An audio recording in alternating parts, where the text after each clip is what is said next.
Selfies by Love It Her is a creepy little horror tale about the fate of a young woman who makes the mistake of a lifetime when she buys a new phone in the local mall. In one of the last pictures, I'm running down the street and it is dark. The street lamps are dim and the light falls down sickly and yellow. I can feel my heart almost bursting in my chest. The taste of something sour and unpleasant in my mouth. I'm running as fast as I can. I have to get away. The moon is a sickle moon. Its cheek is pockmarked with acne scars. It looks down on me. It hangs overhead like a malformed knife. They are running behind me and they are getting. They are not even running. They are spread around me. They match their pace to mine easily without effort. They whisper with my name. Ellie, Ellie, just ahead is the rusty iron gate to the old playground. I used to play on the swing when I was a little girl. They dropped me here. I don't know if kids still use the swings. I stumbled through the gate into the playground. Just have to keep running, but I take a picture then. I can't help it. I take a picture and it's just me and the gate and the sickle moon and no one at all behind me. I heard this story about a girl who went mad a few months ago. What girl? Her name was Ellie and she was in my year at school.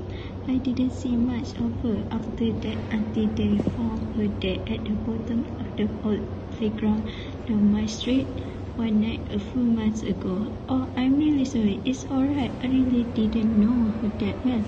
What was funny was when I saw her, it was only for a moment before they zipped out the bag and took her away. It was her face. See, it was the scariest thing I ever saw. Her face. Here, look. Just before they zipped her up, I took a photo. Look, that's disgusting. I didn't put it on Facebook or anything. Are those eyes? What is she doing with her mouth? I think she's screaming. She was still holding her phone when they found her, even though she was broken up pretty bad. My cousin Dan works in the lab and he said there were thousands of pictures on her phone, thousands and thousands.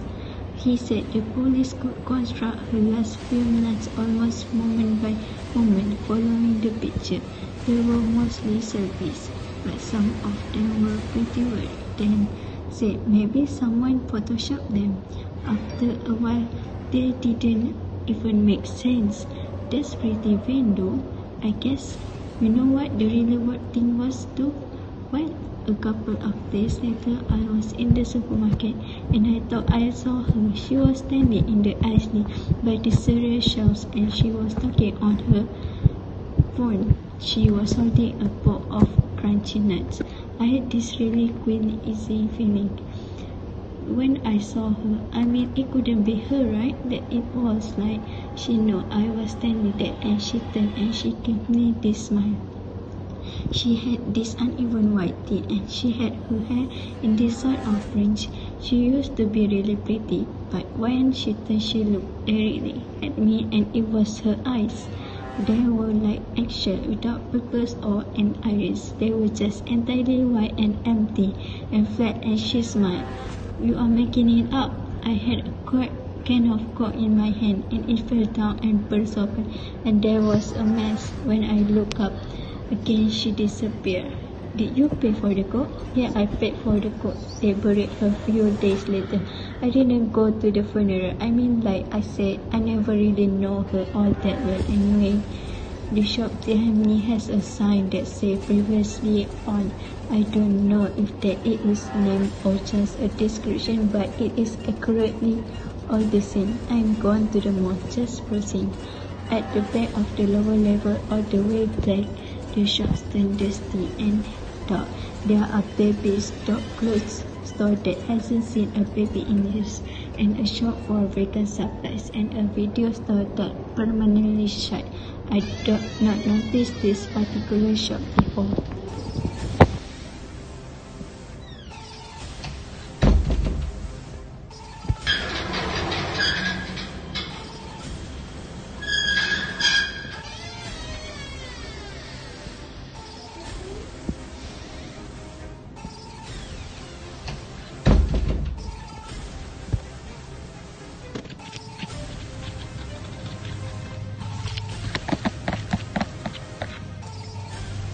smile in the shop, but then I hear a caught in this word old guy with a long horse-like face and very watery eyes.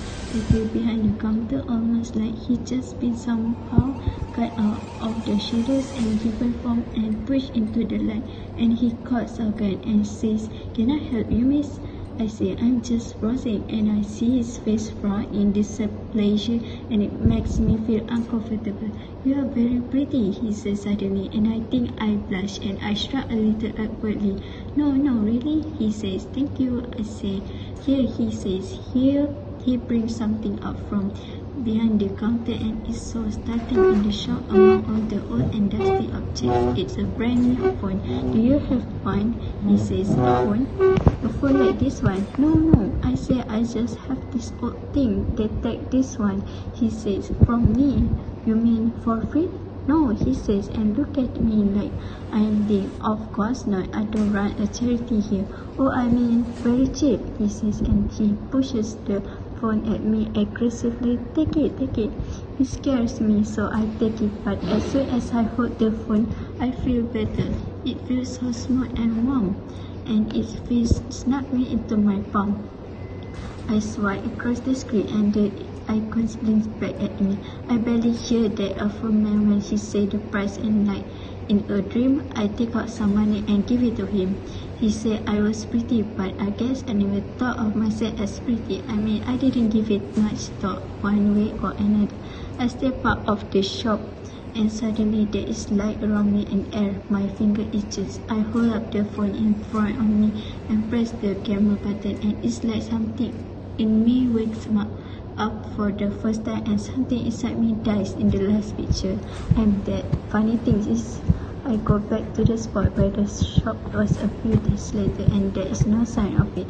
Just me standing with a cinnamon behind me, and the guy behind the counter said it's been there for the past year. In the picture, I'm beating my lip and looking worried.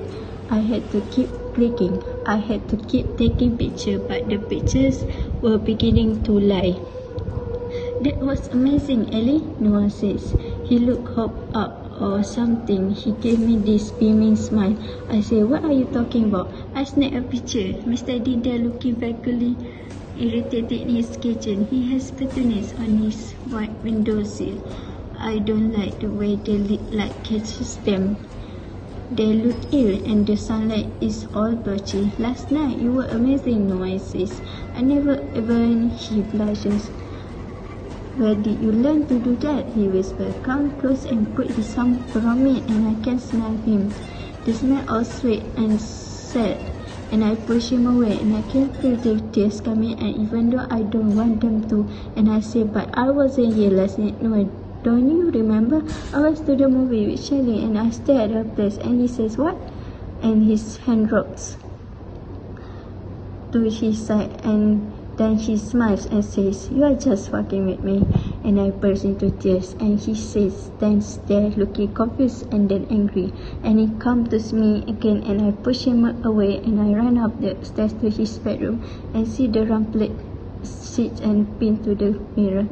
A photo it must have been taken last night and freshly printed, and I'm posing for the camera naked, one hand held suggestively between my thighs, while the other is out of my sight, holding the camera. In the picture, I am grinning into the camera, and my teeth are a predator's teeth, and my eyes are, but there is nothing in my eyes.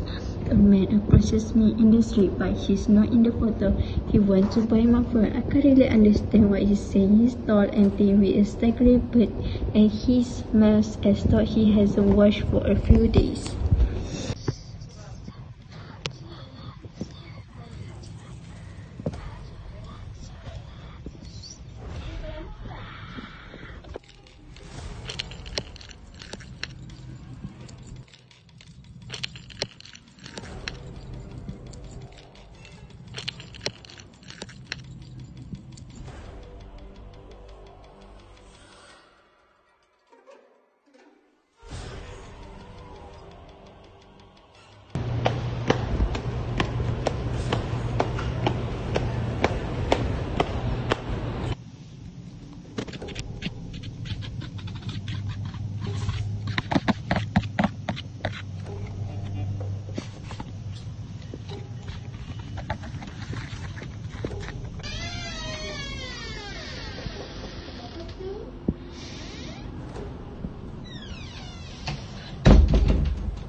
in the sunshine with my new phone, and I'm so happy, and everything is going to be alright. Me with a crying face, thought I have red eyes, it's night, and I have just been woken. First word is outside shouting, and Ikiri is a spirit torn from your soul by a curse who now live independently. In some cultures, they believe that everything photo takes away a little bit of your soul. I will pay you anything, he says. I can hear a dog barking. Give it to me. His voice is so lonely and so desperate that the dog stopped barking suddenly and onwards give a high-pitched shriek. I don't have to look outside to see what he sees. Outside the supermarket, I go into the supermarket and I bump into another customer and I mumble sorry. Then when I look just wrong, when she looks back at me, she smiles with my face. My hand is shaking. A shot of me against supermarket shelves. Shoppers pushing carts loaded with food and cans and cigarettes. One by one, they stop and raise their heads and look up at me. They smile with my face. They have no eyes. Someone whisper my name. Ellie, Ellie. I run. In one of the last pictures, I'm running. The road spreads out ahead of me, and the sleeping suburban homes. The moonlight is sucked into the asphalt. I ran. The only sound, the beating of blood in my head. The air is scented with jasmine. Ahead of me is the old playground where we used to play. I don't look back when I take the picture, but I know they are there.